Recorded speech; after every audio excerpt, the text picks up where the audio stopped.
Well, would you look at that? Yup, that's Qin Yong, the unfortunate soul who got transported to an alternative world and reincarnated as an iron-skinned pupa. I mean, talk about a rough day, am I right? You might be wondering how on earth he ended up in this sticky, or should I say, scaly, situation.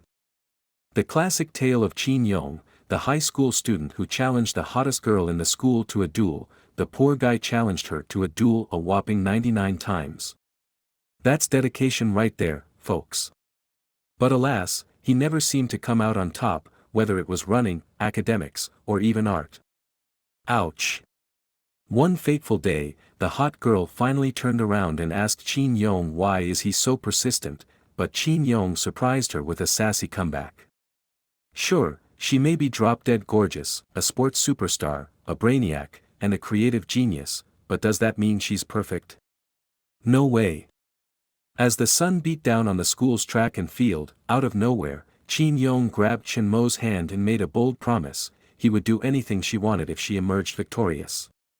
With a coy smile, she whispered something inaudible, asking Qin Yong to be her boyfriend, but alas, Qin Yong was too focused on his stretches and didn't quite hear what she said, but, as luck would have it, Qin Yong's confidence is no match for Chen Mo's lightning speed.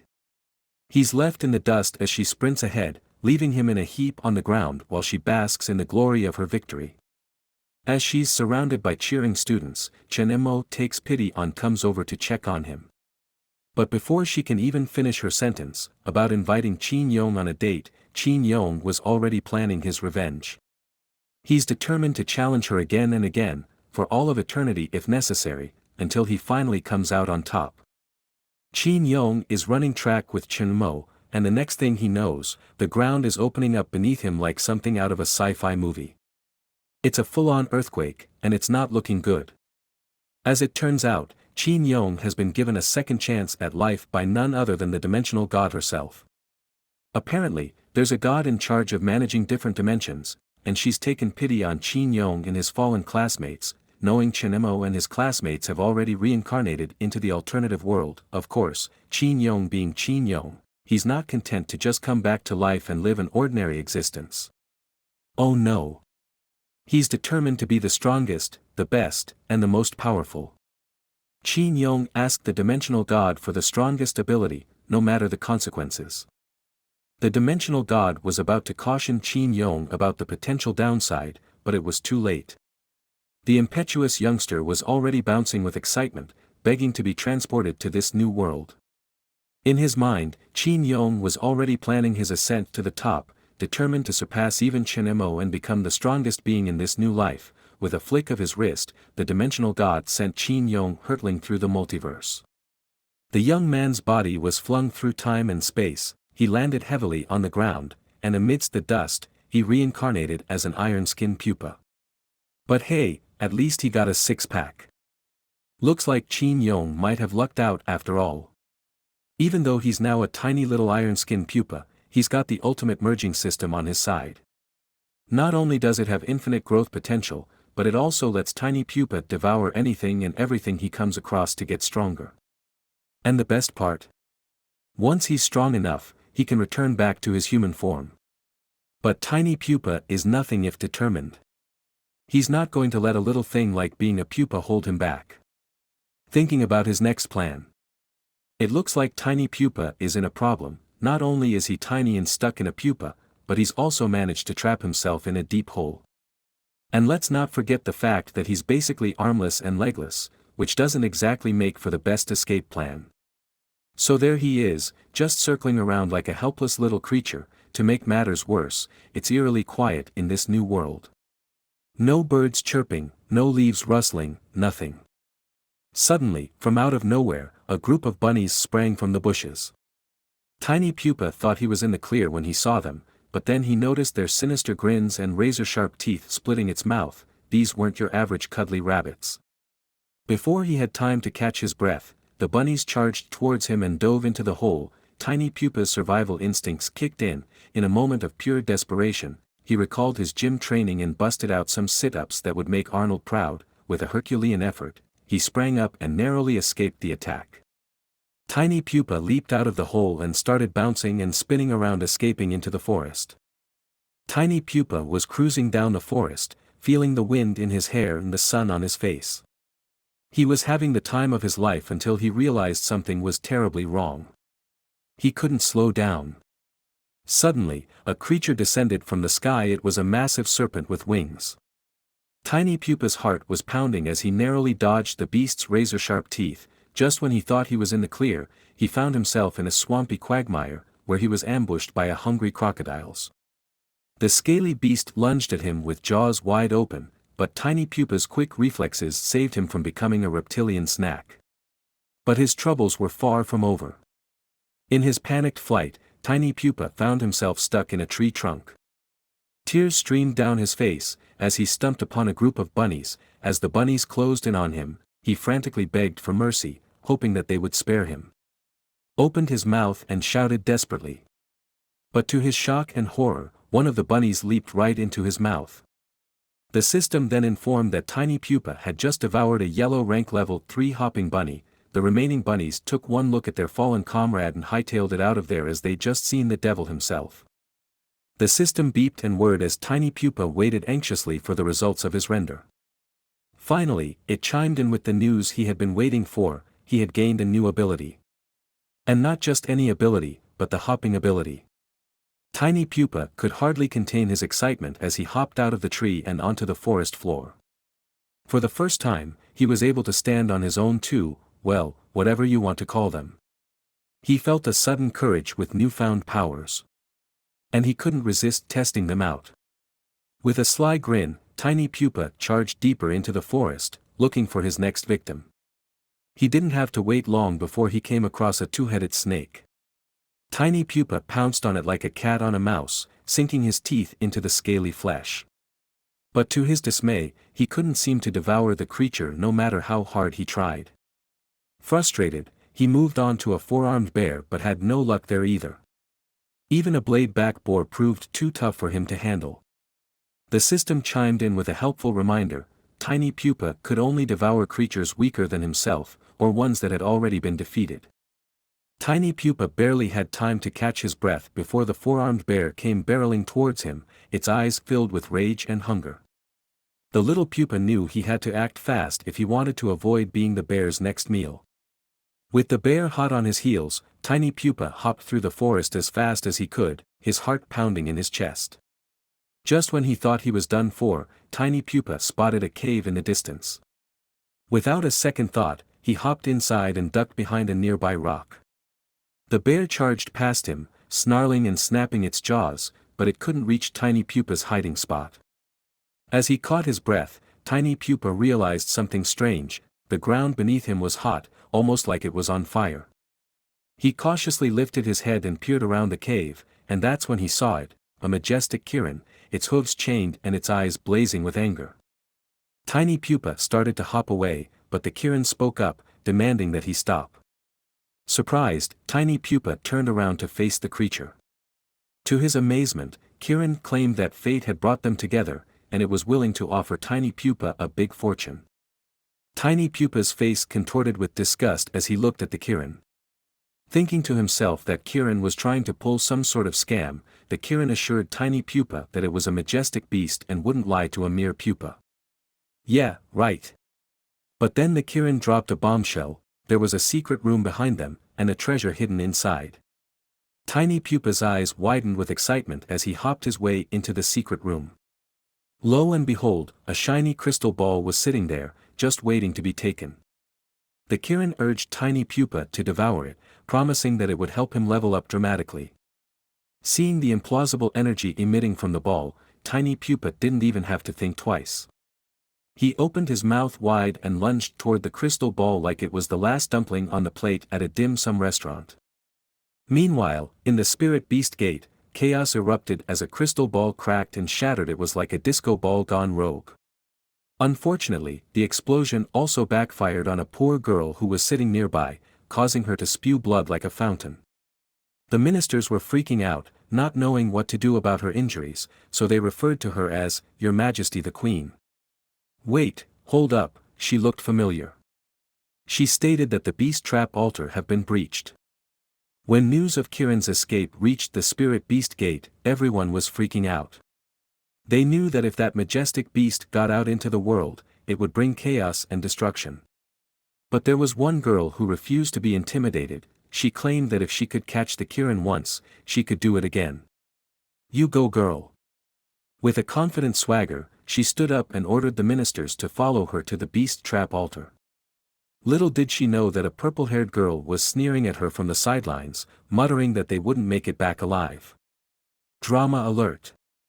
The group dashed into the forest, but they didn't get very far before a dagger came flying toward them.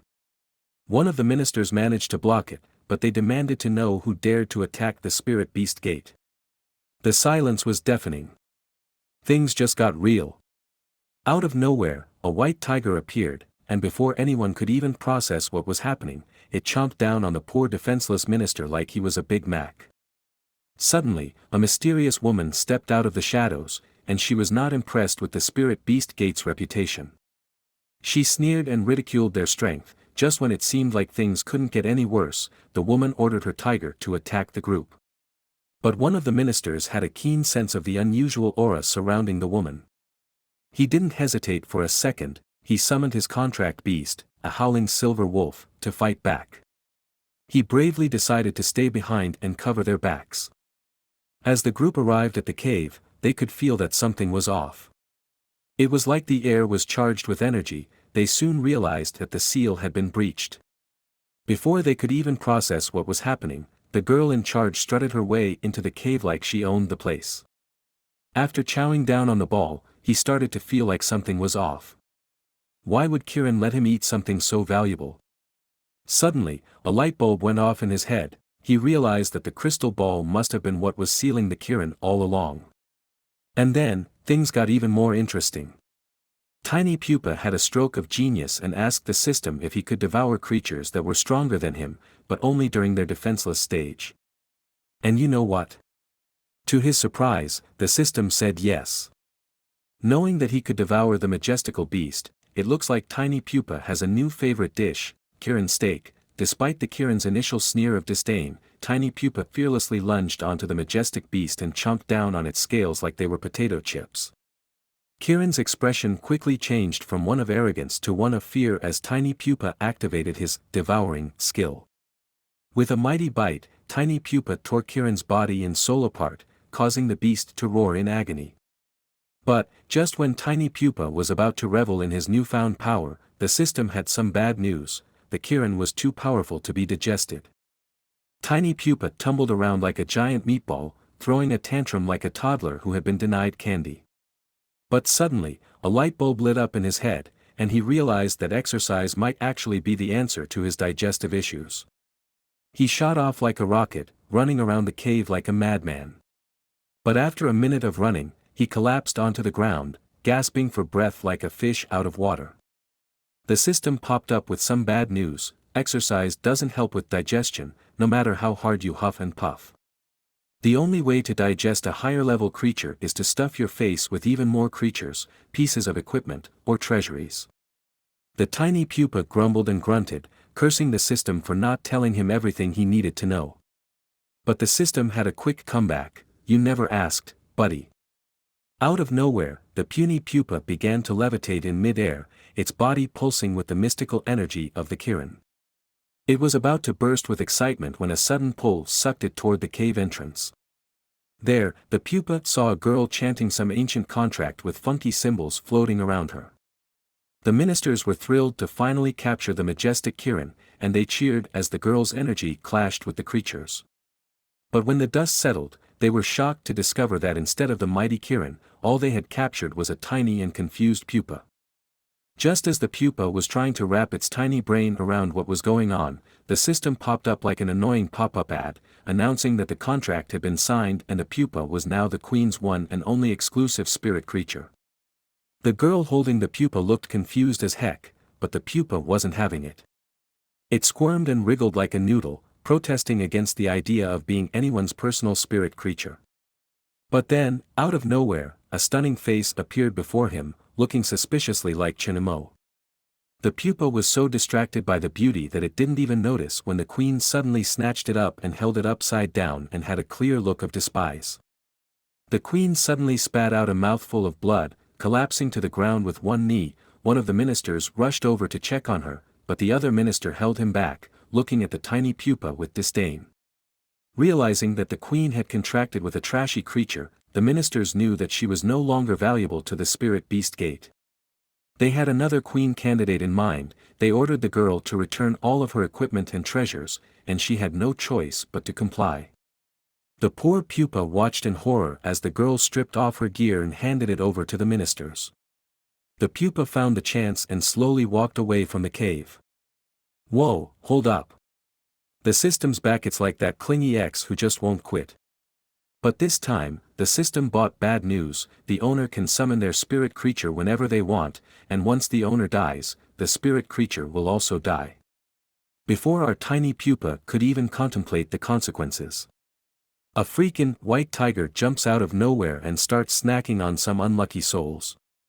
Meanwhile, a tiny pupa is getting stepped on and ignored.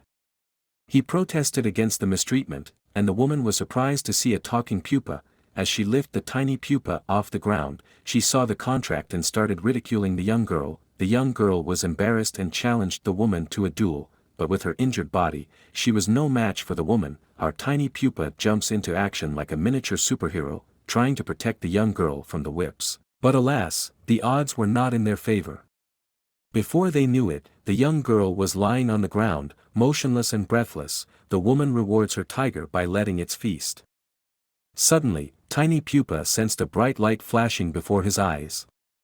To his surprise, a shadowy figure popped up in that dazzling light. It was no other than Chenmo's soul. The soul slowly merged into the young girl's body. Meanwhile, that ferocious white tiger was still gnawing away like it was snack time, but then out of nowhere, a mysterious hand clamped down on its jaw like a vice grip. And before anyone could react, that tiger was flung 10 meters away like a rag doll. Who could have that kind of superhuman strength? Who could have that kind of overwhelming aura? None other than the one and only Chenmo. Our tiny pupa could hardly believe his beady little eyes. Whoa, did you see that? That white tiger went down harder than a sack of potatoes. It was flailing around like a helpless kitten, trying to get back on its feet. And the woman? She was absolutely stunned. She couldn't believe that the young girl just tossed her spirit creature around like a rag doll just with her bare hands. Our tiny pupa was bouncing around like a ping-pong ball, calling Chenmo's name repeatedly, trying to get her attention. He is now 100% sure this is Chenmo. The pupa launched himself at Chenmo's chest, squealing with joy, revealing that he is Qin Yong. But wait a minute. Chenmo was confused. She is holding on to an unusually large pupa in her hands, and claimed to be Qin Yong. Chenmo is blushing like a schoolgirl as the pupa tells her how happy he is to see Chenmo again. But Chenmo is not buying it. This must all be some weird dream. How can her beloved Qin Yong turn into a giant pupa? Things are getting crazy here. The woman charged at Chenmo with her whips like she was some kind of cowboy. But our girls got some serious skills and dodged those whips like it was no big deal. The woman couldn't believe it. How did this young girl get so strong all of a sudden? Tiny pupa is just being held upside down watching all of this in amazement. He's impressed by Chenmo's power, but he's also getting pretty dizzy from being held upside down for so long.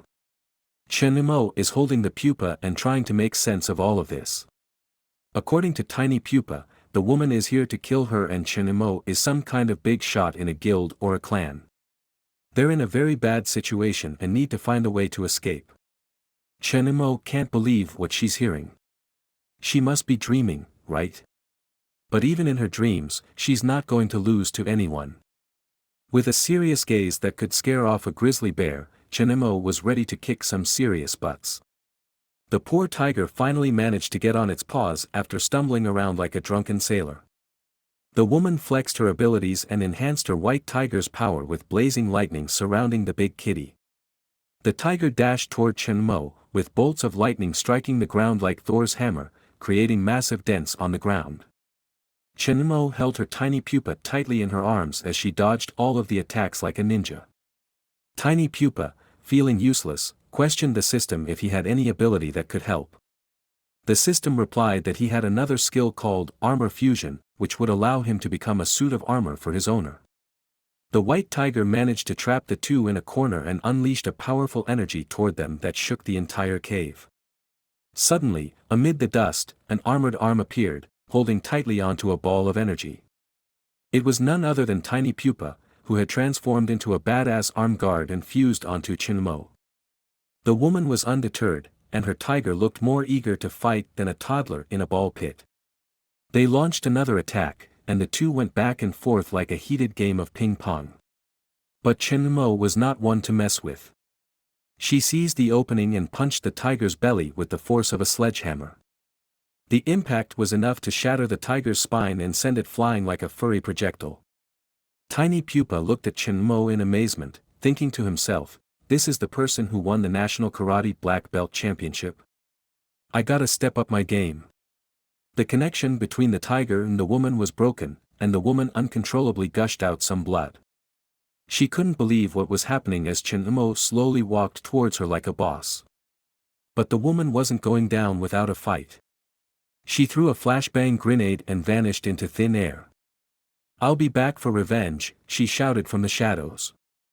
Tiny Pupa returned to his regular form, feeling a bit miffed that the woman had managed to escape their clutches. Chenmo looked at the little creature and asked if he was really Qin Yong. Tiny Pupa reassured her that he was indeed Qin Yong and that they had been reincarnated into an alternative world by the dimensional god. Chenmo recalled their meeting with the dimensional god where she had asked to unite with Qin Yong. She smiled and nodded, feeling relieved that she wasn't just talking to herself all this time. Suddenly, Tiny Pupa switched his tone and started talking big game. "You know, Chenmo, even though I'm just a lowly pupa and your spirit creature, one day, after I devour enough creatures, I'll surpass you." Chenmo burst into joyful laughter. She held tightly onto the little guy, feeling grateful to have him by her side. Tiny Pupa protested being held so tightly on Chenmo's chest. "Hey, Chenmo, give me some breathing room, will ya?" But the moment of joy was cut short when Chenmo suddenly gushed out a throatful of blood and collapsed on the ground. Tiny Pupa was extremely worried, knowing that it must have been from the earlier fight. The system then reminded Tiny Pupa that devouring the white tiger could grant him a new ability. Tiny Pupa quickly hopped over to the corpse and started chowing down. As he began digesting the tiger, his stats increased quite a bit, and he was granted the skill, White Tiger Blood Energy, which allowed him to heal wounds quicker. Tiny Pupa scratched his head, wondering how he could use his new, White Tiger Blood Energy, ability to heal Chinmo's wounds. Just as he was about to ask the system for help, he noticed that the system seemed to be blushing. "Hey, system, why are you blushing?" asked Tiny Pupa, confused.